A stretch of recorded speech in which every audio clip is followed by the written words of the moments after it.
So good morning, everyone. I hope today we are able to trigger and spark something in you. You take back something from here, which kind of helps you in your business journey, how you are building your own business, right? A lot of it that you'll hear today, you might have heard, right? So what do you expect out of today? Three things. One, maybe you've not done something and something new comes up and you say, hey, you know what, let me try this. Second, you've been dabbling with something, saying, you know what, I should do this, I should do this, I should do this. And probably some of the speakers will say that and you'll say, okay, finally these guys are also saying, let me start doing this. So that's the specs you should wear today when you are listening to the speakers and the panelists. It's not that we are going to talk about something which has never been done. It is not that we are going to invent the wheel again. But there are certain practices which are good practices, which some of these founders and professionals have done it, and that's what we are going to listen. So first part, since I started this in 2014, we've worked across category and industry. In last 11 years, we've been working in real estate, FMCG, retail, F&B, healthcare, education, so on and so forth. So I have tried to put together this 11 years of learning in some 10 slides, trying to put it as succinct as possible. So let me attempt that. But before I start, I've been asked to tell something about Bridgegap as well. So we are a consulting firm which believes in tangible results, right? How as a consulting firm we are different? We are not the guys who come across, sitting across the table and give you gyan and advice. We are the people who drive the execution of that advice. So that's what differentiates us from any other consulting firm. So we are the people who believe in execution and less of gyan. This is the approach. I believe a lot of us practice this, but if you don't practice, please start practicing this, because gone are the days when only gut and instinct call can make you work. Every 5 years, there's a generation change. Yeah? What we learned 6 years back may not be relevant today, and we need to accept that fact. Hence, data, consumer, and your ear to the ground in terms of trade and competition, what's happening, it's extremely, extremely important for us to build a brand. And that's the approach we take. These are the segments we've been working with. We have 30+ member team. We are in 5 Indian cities, plus 2 of my members said, please add Nepal, because we've started working in Nepal as well. So we are have gone international. Yeah, Nepal is an international destination. And the team comes with a lot of experience across segment. Average experience that Bridgegap has is 9+. So there are people with 5 years experience, but there are people like me who are sitting with 20+ years of experience, and that's how it averages it out. Before I start my presentation in terms of learning, let's see what is it that these family-run businesses are contributing. 79% of the GDP is contributed by you guys. When I say you guys, not people just only in the room, but similar businesses. Family businesses are contributing 79% of Indian GDP. That's the power you have. And 70% of workforce is in this segment. So it's extremely, extremely important for India to be a $5 trillion economy. This segment needs to grow. Otherwise, it won't happen. Now comes the so-called my main part, which I have rehearsed and prepared today. So there are 10 learnings. I'll try to be as precise as possible in the interest of time. These learnings are learning while working with these businesses. So it's not my learning, but a lot of this shared experience of some of the people who are sitting here, some of the people who are not here as well. But we have learned a lot. At the end of the day, when we as Bridgegap work, we believe we all are humans, right? We might come with our domain expertise, but there's so much to learn with business owners. And it's extremely, extremely important that when we work, or when you work with anyone. So I've seen one thing, that a lot of family businesses, when they hire agencies, they treat them as agencies. We've been lucky enough where we've been working like partners. We collaborate, right? They consider us to be part of their team. And it's not only about Bridgegap. If you want to really extract value out of anyone, gone are the days when you say, you know what, since I'm paying you money, you better do the job. Neither you can treat the agencies like that, nor you can treat your employees like that. There are enough job opportunities for people to leave. So please, when you want to extract value out of any human resource that you're deploying, please partner with them. Make them part of the journey. So learning one, decision versus no decisions. So I've seen this, and this is typically relevant for the businesses who have been running for years and years and decades. This might not be relevant for a lot of startups, but the second generation and third generation, the biggest problem that we see is the fear of taking decision by second and third generation. Why? No one wants to take the risk of what their fathers and grandfathers have built. They are not sure that the legacy which they have built, I hope I don't dent it. And hence, nothing. Right? And that is one big challenge that we've seen across, especially the businesses who are running for decades and decades. Please take decisions. You can experiment small. You can learn from that. But not taking decisions saying, no, if we do this, 30-year-old legacy, 20-year-old legacy, something will happen, business will go down. No. So if you're not going to try something new, if you're not going to experiment, it doesn't work. So please take decisions rather than just sitting on decisions. Shifting priorities. Now, what does this mean? Typically, the center of all the decision is that one person who's sitting on the top, which is from the family. And all the decisions are taken by that one person. So what happens? And this is also my sales pitch. I go in the morning, I reach my office, and the supply chain guy says, "वो माल नहीं आया." Basically, when you were walking in the morning, you thought, today I'm going to discuss with my sales team. Hey guys, April has started. If we need to achieve the numbers in the next 12 months. But what happened? The supply chain guy came. Now the sales guy is waiting outside your cabin for 30 minutes, 40 minutes, 45 minutes, and that the priority has changed.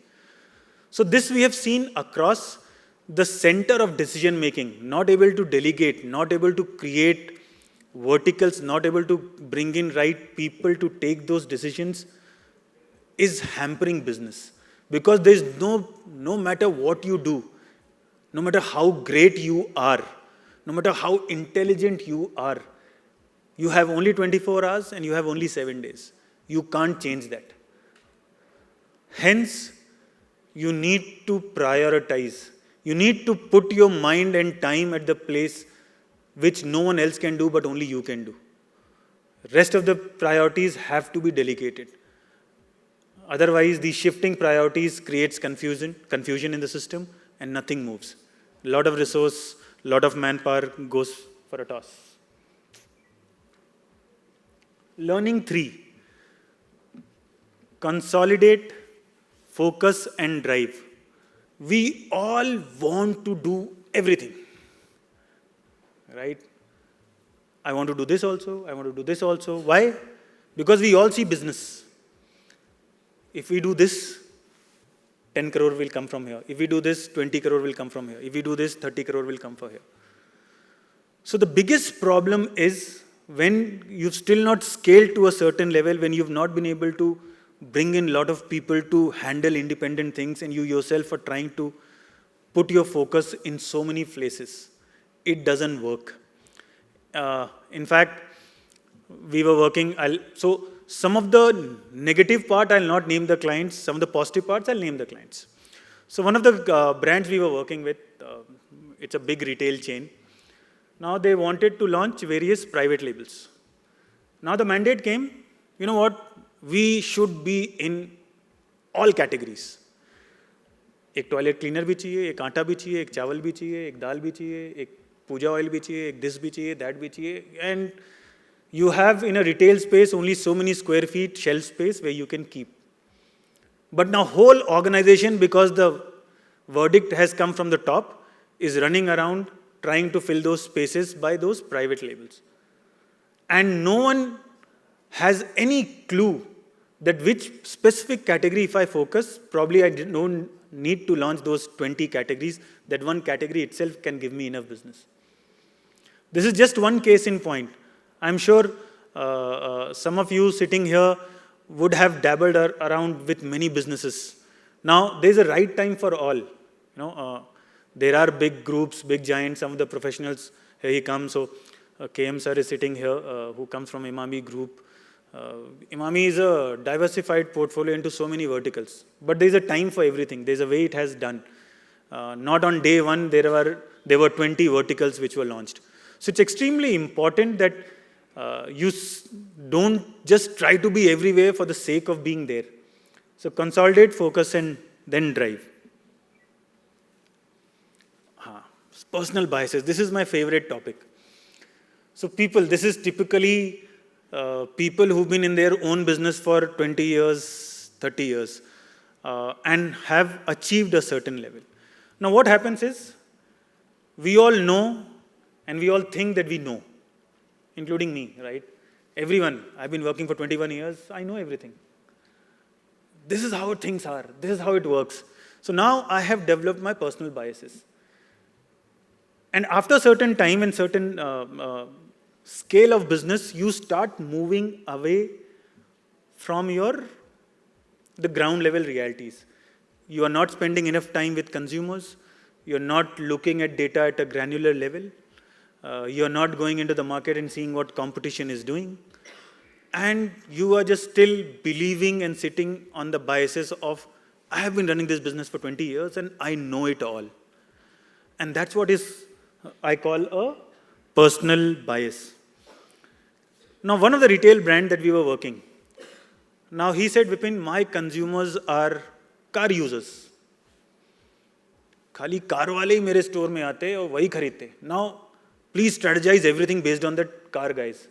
Someone who doesn't have a car is not my consumer. I don't care. What we did, when I say we, my team members, they went to the parking lot, and for next 30 days, they started counting the vehicles which are coming. 70% of the people who walked in were two-wheeler guys. Now we went back with that data to that business owner and said, Mr.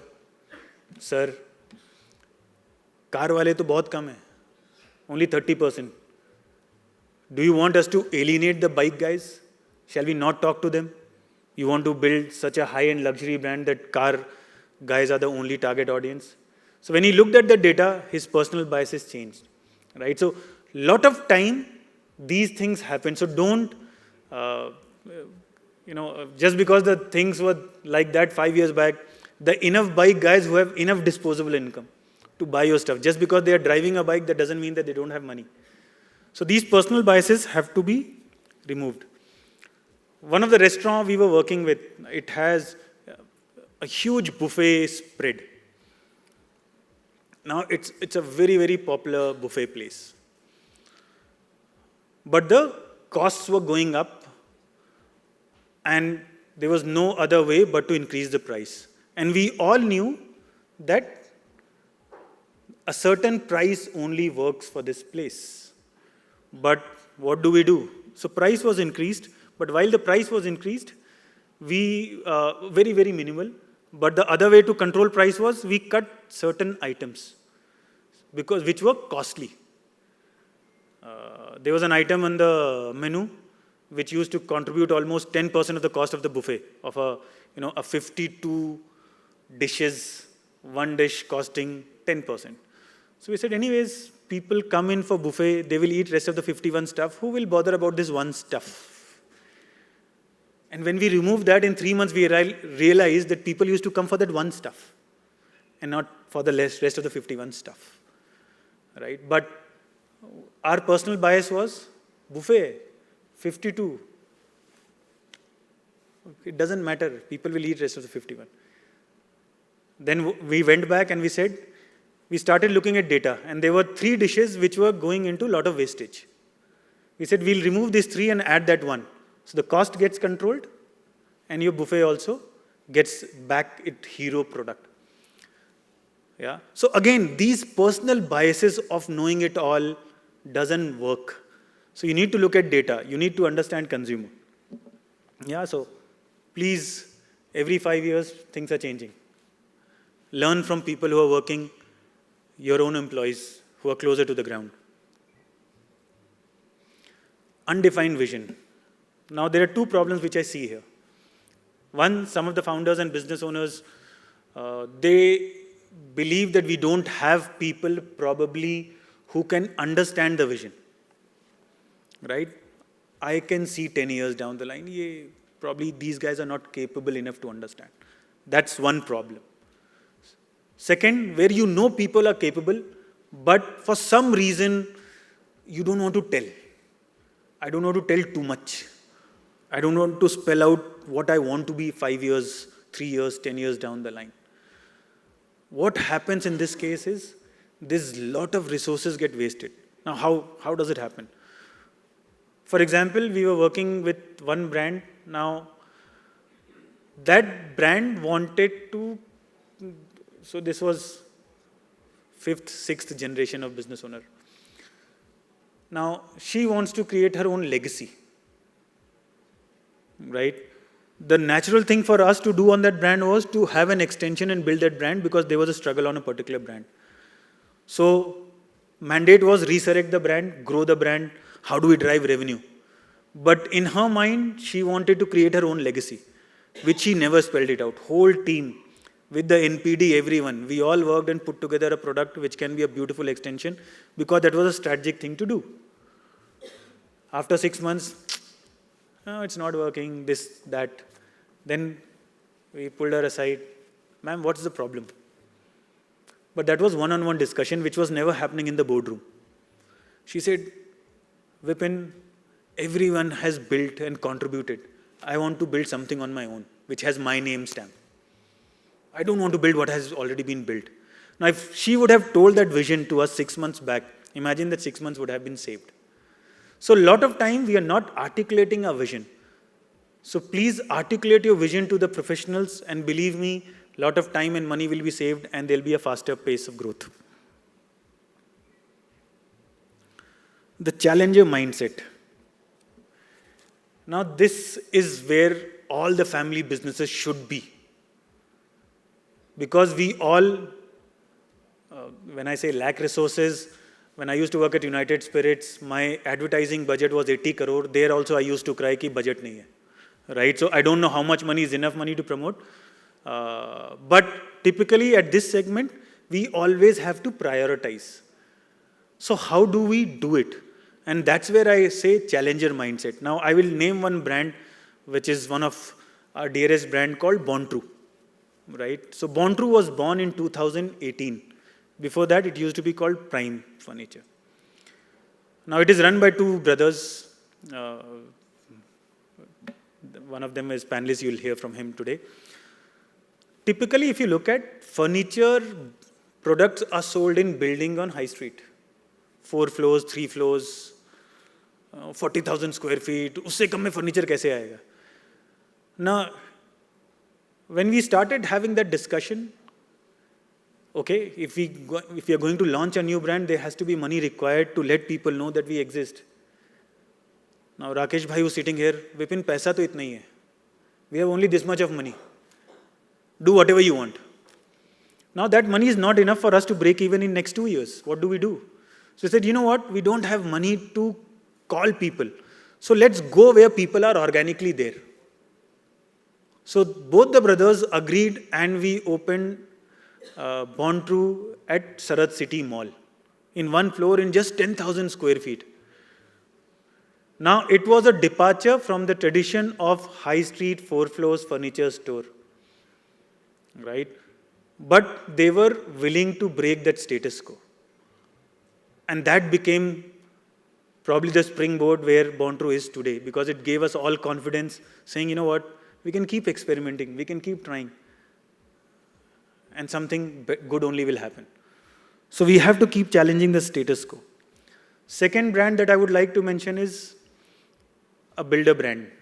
Again, that's my third brand when I signed in 2016, called Om Shri Builders.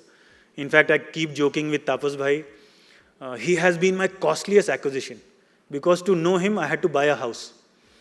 Right? That's how he got to know about me. So Om Shri Builders was primarily a Yaparal.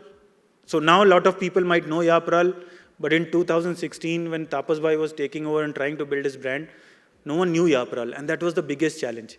No one knew Om Shri. That was the second biggest challenge. So 2 challenges. Brand, anyways, it was a 7-year-old brand back then. And Yapral as a market also, no one knows. And there were other players in the market who were just building, in FMCG language as we call, commoditized flats. 2 BHK banao, 40 lakh mein becho. Now here comes Tapas Bhai and says, Vipin, let them sell cheap. We will give consumer the quality product. So firstly, I was also new, right? So I was not very confident as a consultant back in 2016. So thanks to him, he believed in me. So I asked Tapas Bhai, but this market doesn't support that kind of. He said, Vipin, go to market, let's talk to consumers. I've been talking to consumers and I believe consumers are willing to pay for a good product. And he pushed me to learn कि यार FMCG में वो consumer के पास जाते थे ना, जाओ consumer से बात करो. So we went to consumers and we realized that consumers back then and today anyways, at any point in time, they are willing to pay for the quality. So here comes a builder said, I will give the best of specs and I will build 3 BHK. I'm not going to build smaller 2 BHK and sell at a lower spec. So he challenged the status quo in a market like Yapral.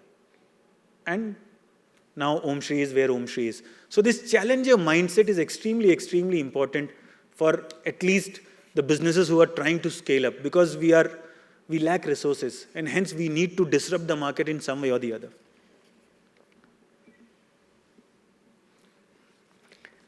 Intelligent disruption.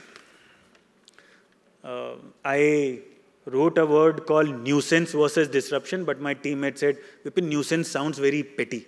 So I said distraction and versus disruption. Now, typically we all want to disrupt the market and do something which catches everyone's attention. That's all marketers' vision. But a lot of time we end up having distractions which we feel is going to drive a lot of revenue, but it may not. Now I'll give you a case study of again one of my dear client who's sitting here with us called Oris. Again, he's one of the brands which believed in me very, very early in life. So Oris is one big chain of restaurant, right? And everyone used to walk in and celebrate their birthdays. So birthdays ke liye, they always had a cake in-house. One of the best cakes. The cake brands were struggling, but the Oris cakes within Oris customers were loved. So one day, and then this is the time when Swiggy, Zomato were coming in. Now he said, Vipin, हमारे पास बहुत अच्छा cake है. Can you guys do something? This has been our hidden gem inside. So then what we did, we started looking at कि cake तो सबके पास है. What do we do? Same chocolate cake, same vanilla cake, same red velvet, same. What do we do? How do we create this Oris cake? So he says कि our equity is Indian equity. Though of course there are some of the iconic Chinese restaurant that Amar has. But typically Oris is known for his Indian food. So Indian equity. So we started looking at, of course, we took a lot of data from Swiggy and Zomato to identify what's working, what's not. So Oris ki rasmalai बहुत अच्छी थी. A lot of people used to eat rasmalai. So we said, Indian equity, we will launch a rasmalai cake. Back in 2017, rasmalai cake कोई सुना नहीं था. We were the first one in Hyderabad to launch rasmalai cake, courtesy Amar. He said, you guys believe in, launch it. So that was an intelligent, so that became a hook. It's not that rasmalai cake sells 60% of it, but rasmalai cake became the starting point of equity building for Oris cake. And after that, of course, Amar has branched out into vertical of cakes as well. So intelligent disruptions are extremely, extremely important rather than nuisance.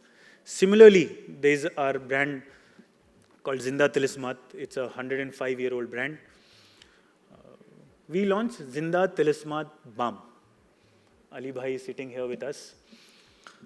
Now all balms, since हम लोग इमामी वाले हैं, झंडू balm, Amrutanjan बहुत सब दिखा है. तो all balm ना, Whenever you put on forehead, it gives you a burning sensation.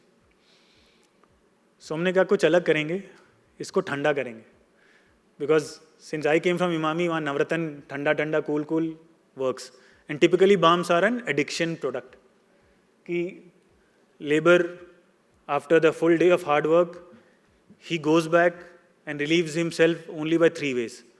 Either दारू पिएगा और रास्ते में पड़ा रहेगा, और घर पे जाके they'll fight, domestic violence, or third, the good ones, they use balm. They'll go back and use balm every night before sleeping, and that's how they sleep. So that's where when we did this dipstick, we kind of realized, जब नवरत्न लगा के सो सकता है तो balm भी ठंडा लगा के सो सकता है. And that's where we created that cool balm. So we need to look at opportunities which disrupt the market, not just for the nuisance sakes, but revenue sake. So look at the revenue-driven disruption rather than a just noise-level disruption. Following trends blindly. I'll give a very short example on this. A lot of us, we just look at what others are doing and just want to follow it. Isn't that true? That's what we do, right? ये चल रहा है, हम भी करते हैं. This is working. Let's do it. Hey, see that other brand, they're in the same space, they are doing this. So we all love to appreciate our competition more than ourselves. That's a reality. One way it's good, we are always on our toes and looking at what others are happening. But just following everything blindly, what others are doing, doesn't work. There's one retail brand. So imagine if you're a retail brand and you are not launching something very unique, very different, where people will come from 100 kilometers to you. Now this brand comes to us and says, Vipin, on the launch day, we need to have 100 influencers and they have to talk about us. Is it 100 influencers? And this we are launching, so imagine a location called ECIL. God knows how many people, I'm sure a lot of people of you know ECIL, but I'm sure no one living in Madhapur, Kondapur, Banjara Hills, Begumpet, Panjagutta will come to ECIL to buy anything. Now 100 influencers, 20 lakh budget, what will it do? Imagine, because I'll not mention, imagine it's a cake brand. This is not Ori's cake. But imagine it's a cake brand, which is not differentiated. Opening in ECIL, and you want to talk about it. Do you think people living 50 kilometers away are going to come because influencer has put it? So don't just follow everything that is happening. Look at what is relevant for you. Do you have something unique which can pull people from 50 kilometers? Then yes. If not, please focus in that 5 kilometers, 8 kilometers area. Don't just follow what others are doing blindly. Budgeting flaws. This is again my favorite topic, because every business we work, it just so happens that everything that is spent should be a marketing budget. God knows why. So we are sitting with one retail brand, and now comes the interior designer's cost. Now the founder says, interior designer cost should be marketing cost.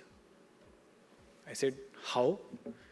If he designs beautifully, when the consumer will walk in, they will see and they will buy more product. And hence interior designer cost should be a marketing cost. One beautiful Jhumar I am importing from Italy, which is worth 20 lakhs. Now that should be a marketing cost. Why? Because consumer will come and they see, wow, what a luxurious outlet. And they will go back delighted. So that Jhumar cost should be marketing cost. And your marketing cost is budgeted at 5%. Now 5% where 4% has gone in Jhumar and interior designer. Now I'm left with 1% of the spends to tell people, ki, please come, I have a Jhumar and great interior designed retail outlet. Right? So these budgeting flaws, I can talk only from marketing and sales budget perspective, because everything that you need to do, you need to have a measure, right? There has to be an ROI. So if you don't have money left, and tomorrow you ask the marketing guy, please tell me how many people have walked into my store, Vipin. Then I'll tell, sir, Jhumar dekhne, I didn't have money to spend to tell people there is a great Jhumar. So whoever comes and sees Jhumar, probably they'll go. So wait for 3-4 years. So please, I request, look at your spends, allocate it wisely, but allocate in right verticals and right departments. Everything that is spent will help in delighting consumers, but doesn't become a marketing budgeted cost. Not communicating enough. Now, what do I mean by that? A lot of us struggle because we don't have a differentiated product or service, and that's a reality. It's not easy to create something new, something unique, something different.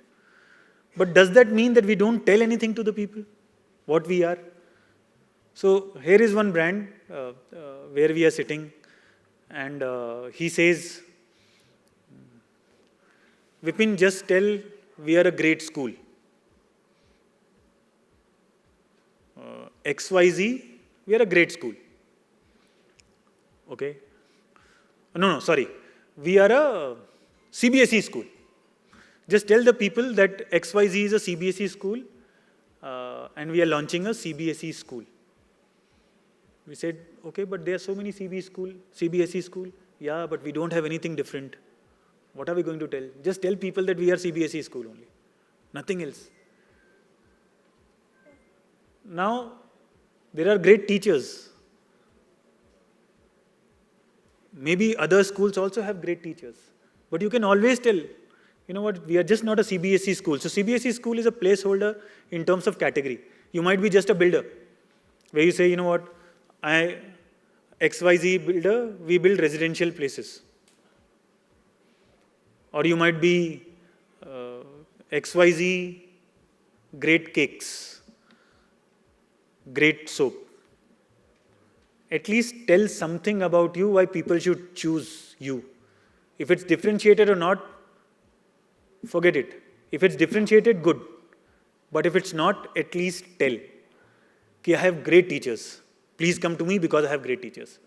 Let 10 other people also talk. So this being scared of since we are not differentiated, hence we will not tell anything, let's just promote the category, doesn't work. Please tell. So these are the 10 things that I have been able to pick up in last 11 years. When I say we as a team, different people work on different things, I just talk. So these are the learnings that we have. But what do we do? So since there is something, team wrote consumer behavior champion, Vipin, you have to put that tag. So I thought, okay, I'll add a slide on consumer as well. So this one slide, typically we all struggle, what do consumer want? Right?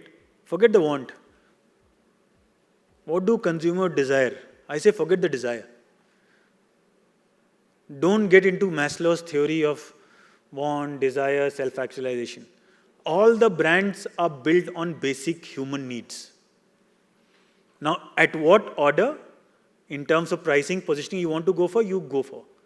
But typically, these are the 5 human needs which are universal truth. There is no brand which is beyond these needs.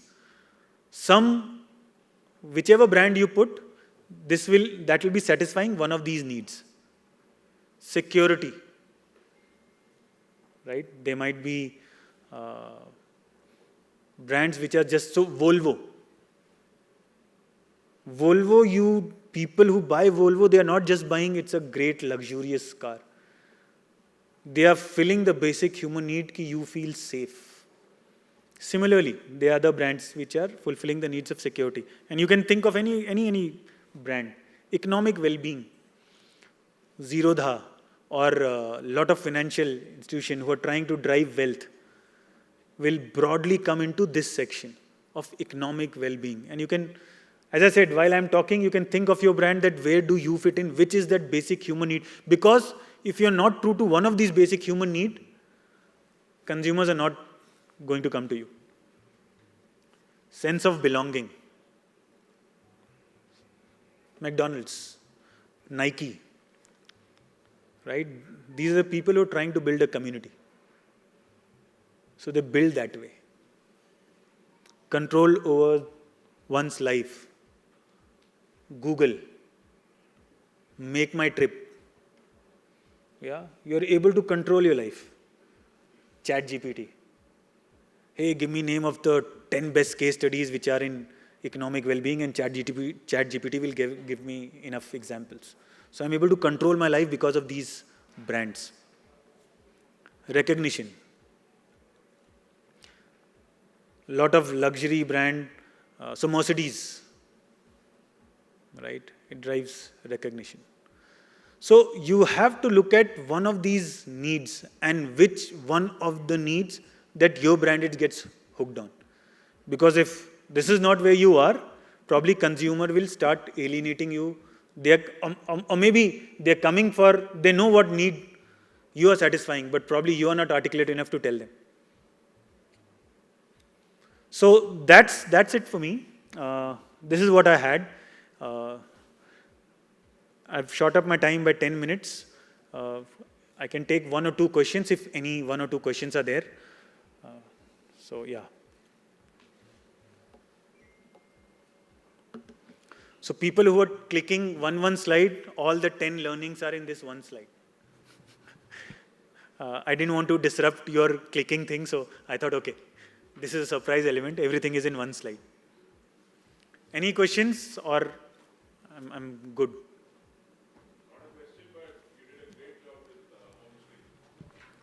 Okay. Thank you. Are you from Om Shri by any chance? Okay, then we'll take it as a compliment. Thank you. He's one of the panelists. In fact, I keep telling Tapas bhai that this is one brand where we learn every time we walk in. Right? Oh. So when we started working with Om Shri, Vishal, who's also sitting here, he's very tall, 6 feet 5 inch. But in my eyes, 6 years back, he just came fresh out of college and he was a kid. Now 6 years down the line, he gives us insights, and which we say, yeah, why didn't we think like this? Right? So that's Om Shri. We learn a lot. Okay? Then we move to the next. Okay, thank you everyone.